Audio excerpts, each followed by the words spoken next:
Hey everybody, I hope you're doing well. I'm certainly doing much better. I appreciate your prayers and your text messages and just all of your encouragement in general. I apologize to those of you who were planning on going to the Right Now conference in Dallas and didn't get to.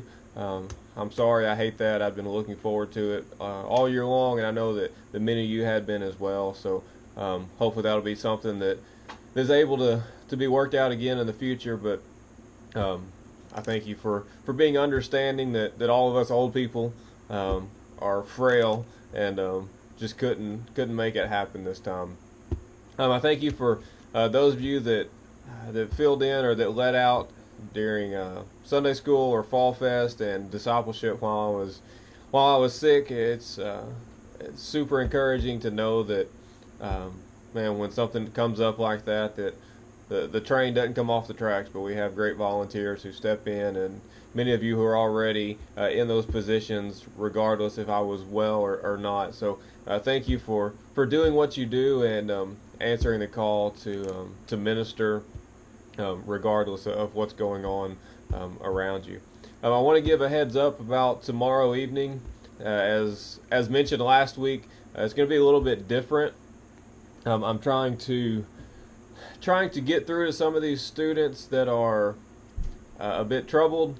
Some of them that have uh, a history of making bad decisions, but many who have made professions of faith in the last year or two, and trying to get across to them that you're not saved by your good works, but you're certainly saved for good works. That Christ is regenerating us into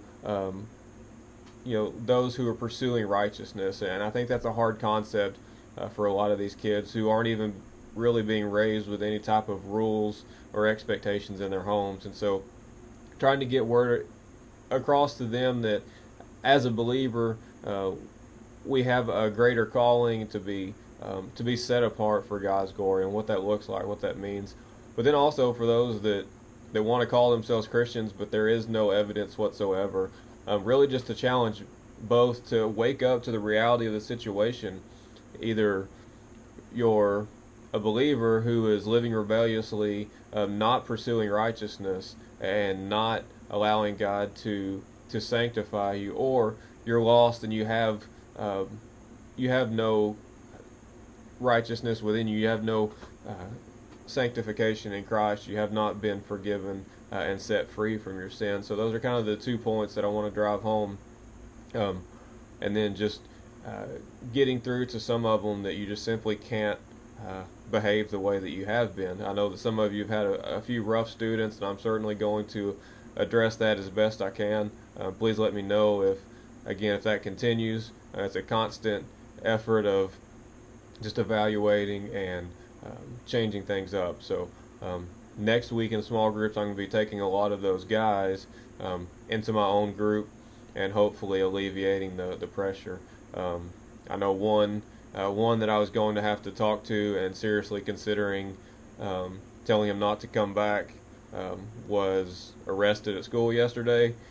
So that's definitely a matter of prayer for him, but also an answer to prayer for me, as in that's one that I don't have to approach at the moment because he's got other issues going on, and again, we still want to pray for these students even if we have to tell them not to come back, because we certainly know that their home lives are not what they ought to be, and there is no spiritual influence most of the time. But we do what we have to do, and so tomorrow night I'll be teaching, trying to set the stage for the last couple of weeks of the semester of what it means to be set apart. We need to wake up to the reality that God has called us to be more than, you know, sinners who are rebellious in our spirit. But God has freed us from that and given us the freedom to choose righteousness and to pursue holiness. So we'll do our large group tomorrow night. Tomorrow afternoon will be maybe a little bit more chaotic if the weather's bad, because we'll have to be inside and the children will be down in the gym for a part of that time. Um, but we'll make do. We'll split off and do some activities for about 30 minutes until the children are gone out. But maybe it'll clear up and we can go outside and it won't be an issue. So that's what we got going tomorrow. Tommy and I are setting up a new backdrop today, and then we'll run through the last couple of weeks with 2 more weeks of small group after tomorrow, and then no Wednesday service Thanksgiving week, and then we'll be into December where we're just kind of finishing out the semester. So that's kind of what we got going. Thank you for letting me mix it up a little bit this week. I know it'll be a little bit different, but I was just kind of feeling like I needed to approach everybody first, and then we can go into our small groups and follow up on that. So I'm looking forward to it, and just be praying for the students in your group to have a reality check, that they would come to an awareness that God has called them to pursue holiness and live out their faith for His glory. So that's where we're going today, and I thank you for all your help.